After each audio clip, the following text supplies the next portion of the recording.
By now, you are probably familiar with the controls and operation of the launcher, and have a knowledge of the preventive maintenance checks and services as prescribed in Technical Manual 9-1010-221-14.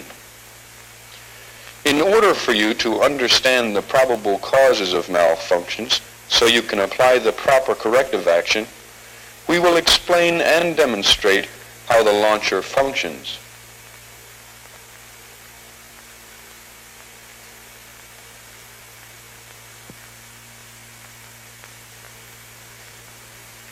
We will start the explanation of functioning with the weapon having fired a cartridge and using a cutaway receiver. Depressing the barrel latch unlatches the barrel by moving the latch out of this recess in front of the barrel extension. The latch has a compression spring which causes it to move into the recess. Forward movement of the barrel causes cocking, extraction, and ejection. Cocking and extraction occur in part at the same time. We will explain each of these actions separately. Cocking. Cocking begins as the barrel begins its forward movement on the receiver.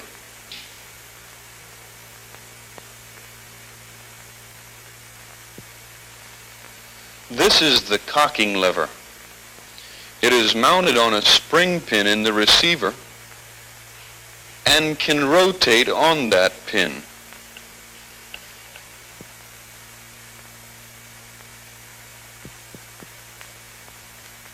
The upper end of the cocking lever is positioned in the elongated slot of the barrel extension, like this.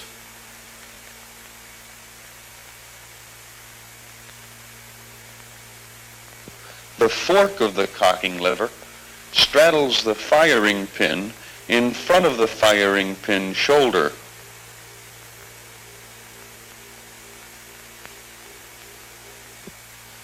When the barrel and barrel extension are moved forward, the top of the cocking lever is moved forward, causing the cocking lever to pivot on its mounting pin. The fork of the cocking lever is then moved rearward, thus moving the firing pin rearward. The firing pin spring is then compressed because it's positioned between the firing pin and the trigger. The firing pin shoulder is then engaged by the lower sear of the trigger.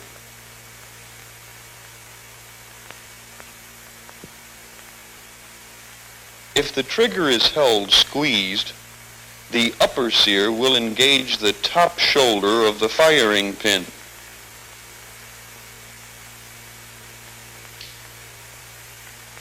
When the trigger is released, the lower sear again engages the firing pin. Cocking is completed when the barrel has moved about 3/4 of an inch forward, but the barrel must be moved 4 to 5 inches forward to permit extraction, ejection, and loading of another cartridge. When the barrel moves fully forward, the barrel extension is moved out of the trigger housing. The barrel extension follower, which is spring-loaded, follows the barrel extension and serves to hold the cocking lever down when the barrel extension moves forward and clears the cocking lever. Without a barrel extension follower, the barrel extension would jam against the top of the cocking lever as the barrel is moved rearward.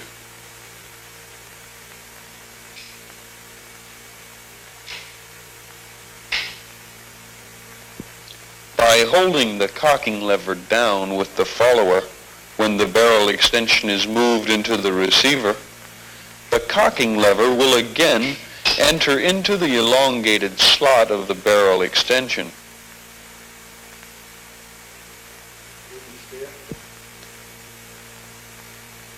When the weapon is loaded and the barrel is closed on the breech, the spring-loaded extractor snaps over the rim of the cartridge to hold the cartridge case to the breech. So after firing, when the barrel is moved forward, the cartridge case is held to the breech by the extractor, thus extracting the cartridge case from the barrel.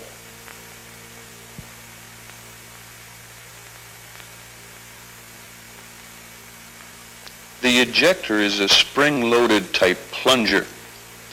A compression-type spring causes the ejector to protrude through the breech face of the receiver prior to loading. When a cartridge is loaded and the barrel is closed, the base of the cartridge pushes the ejector rearward, compressing the ejector spring. During extraction, as the barrel is moved forward and is clear of the cartridge case, the ejector pushes the top of the cartridge base forward. The cartridge case pivots about the extractor and falls from the receiver. The cartridge is manually loaded into the barrel only after the barrel is moved fully forward and extraction and ejection are completed. After the barrel has been loaded, it is moved rearward briskly to overcome the extractor spring and ejector spring tension and cause the extractor to snap over the rim of the cartridge.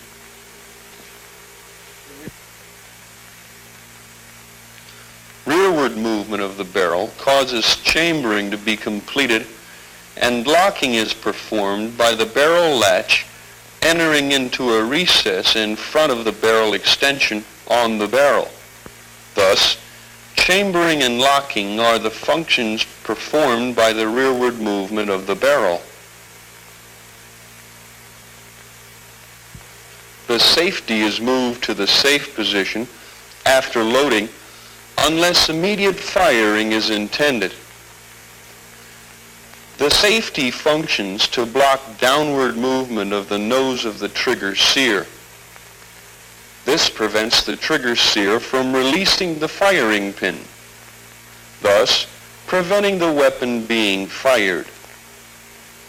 Firing is initiated by squeezing the trigger. An upward pull on the trigger causes it to rotate slightly on the trigger mounting pin in the receiver. As the trigger rotates on the mounting pin, the firing spring is further compressed. This will add force to the firing spring, which was partially compressed during cocking. The trigger sear on the front of the trigger moves downward while the rear of the trigger is pulled upward. The trigger sear will move away from the shoulder of the firing pin, allowing the firing pin to be driven forward by the compressed firing spring. The firing pin will extend through the breech of the receiver to strike and detonate the cartridge primer, thus firing the grenade launcher.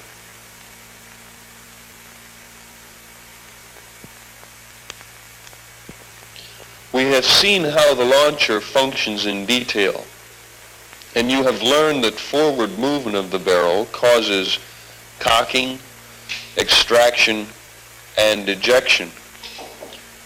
Loading is performed manually. Rearward movement of the barrel chambers the round, and the barrel latch serves to lock the barrel to the receiver. The safety functions to block trigger movement and prevent the weapon from firing. The grenade launcher is easy to operate and maintain because it has few moving parts. An understanding of how the launcher functions will enable you to quickly apply corrective action in the event of a malfunction. Know your equipment, operate it properly, perform preventive maintenance services, and your grenade launcher will always be a dependable weapon.